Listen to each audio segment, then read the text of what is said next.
Perhaps Joseph's most infamous practice regards his multiple wives. Joseph's polygamy easily makes the top 3 list of common issues people have with him. However, many Latter-day Saints are quick to point out that a handful of our own Old Testament heroes of the faith, such as Abraham, Jacob, Moses, David, all had multiple wives, or at least may have. So why is Joseph's polygamy such a big deal? Here are 5 reasons. Number 1, he lied about it. The Old Testament never commands or applauds polygamy, but whenever it occurs, it is fully disclosed to the entire community. Joseph Smith practiced plural marriage in secret for years before he eventually owned up to it. In fact, not only did he keep it hidden, but he actively lied about it to others, covering up what he was doing. Smith's earliest plural marriage took place in 1833. 2 years later, the church publishes the 1835 version of the D&C, which includes an explicit denial of the practice in section 101.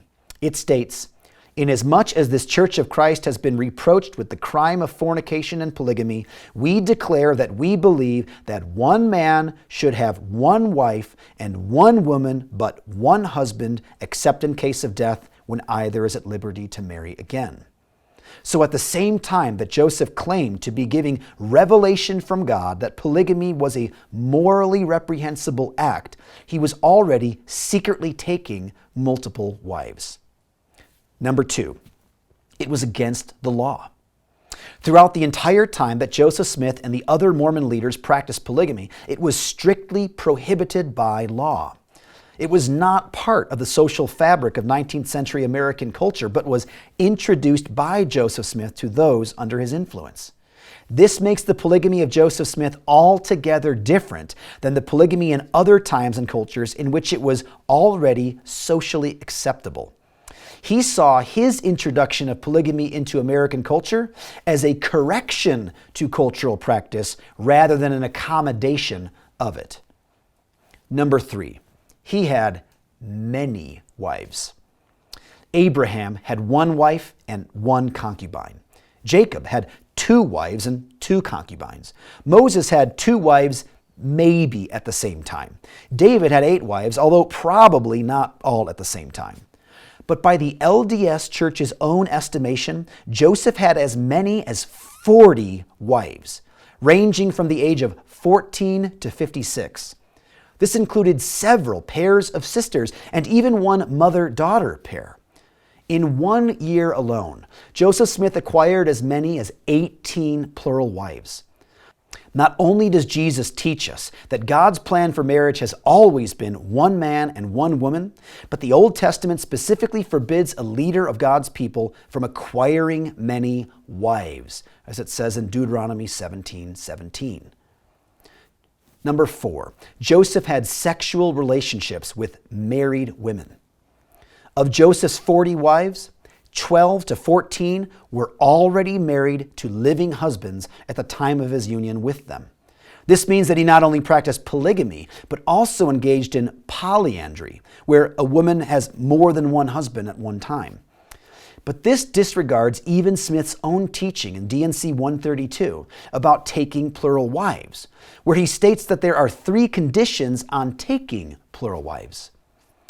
He says in Doctrine and Covenants 132, "And again, as pertaining to the law of the priesthood, if any man espouse a virgin and desire to espouse another, and the first give her consent, and if he espouses the second, and they are virgins, and have vowed to no other man, then is he justified. He cannot commit adultery, for they are given unto him. For he cannot commit adultery with that belongeth unto him, and to no one else." This means that Joseph Smith not only disobeyed the civil law, broke apart families, and rejected the clear biblical teaching on adultery, he even denied his own faith by abandoning the clear teaching of the D&C. Number 5, the New Testament flatly condemns polygamy.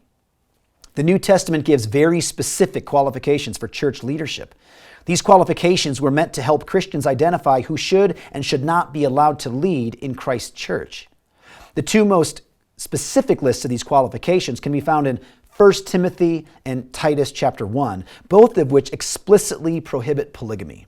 1 Timothy 3:2 says, "Therefore an overseer must be above reproach, the husband of one wife." In Titus 1:5-6, Paul tells Titus to appoint elders, if anyone is above reproach, the husband of one wife. Furthermore, Jesus taught that God's design for marriage was one man and one woman, saying in Matthew 19, "Therefore a man shall leave his father and his mother, and hold fast to his wife, and the two shall become one flesh." So they are no longer two, but one flesh. What therefore God has joined together, let not man separate. The one flesh union described by Jesus makes no allowance for multiple wife marriages. The Bible commands that if anyone is guilty of these charges, not only is he disqualified from leadership in God's church, but he should be silenced, since he is upsetting whole families by teaching for shameful gain what he ought not to teach. Even if we were to exclude all of the other parts of his lifestyle and teaching, on this point alone, Joseph Smith's polygamy biblically disqualifies him as a leader in the church. Anyone, then, who desires to love and follow God is firmly commanded to reject Joseph Smith and his teachings.